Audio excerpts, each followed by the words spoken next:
And here we are. And here we are. Hello? Hello. Oh, you can hear me. No, I meant I put you to output and monitor. Yeah. Okay. So they can all I was warning you that Yes.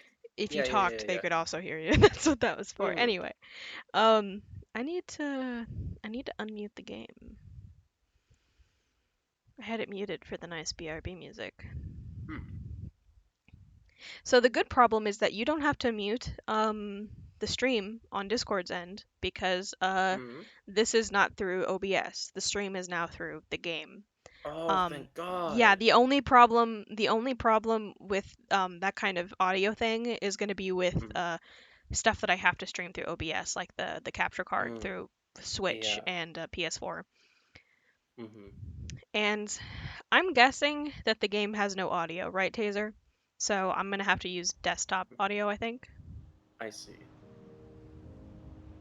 Yeah, that sounds about right. Let me put it to here. Oh, yeah, you can hear it on stream. That's right. Yeah, I just checked. Yeah. yeah. I think there's nice. I think the volume that I set it to is good. Hmm. Okay, let's let's do this. I forgot that I didn't need a window open. Uh, for myself, I could just click into the game. I'm so used to doing that with PS4. Yeah, we're gonna do a new game. We're Hmm. gonna do a new game. Um, I think I'm gonna do a merciful campaign because it's been very long since I've played Yeah. this. Just have a And chill run through this. yeah, and this game can be very hard. Hmm.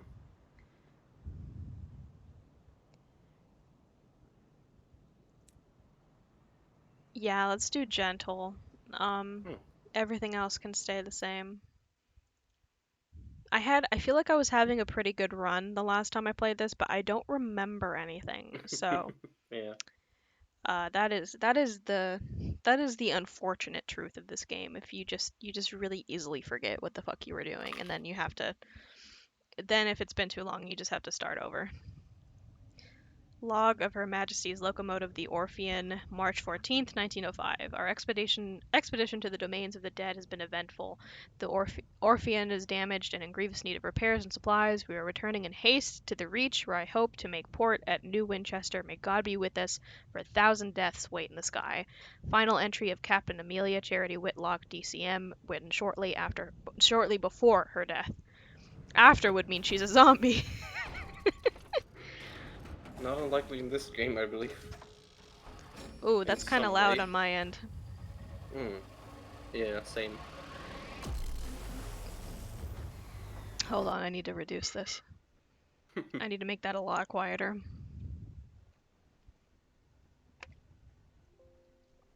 Maybe I can't turn you up any more than you already are, so I just need to turn the game down. Okay, I think that's good. This game is very good. Yeah. Yeah. Oh, someone followed me back on Twitter. Hell yeah, thank you. Aw, that's Thank nice. you. Oh, cool. I'm getting Oh shit, I forgot. I have to take a call. Hold on. Sorry. Oh, BRB.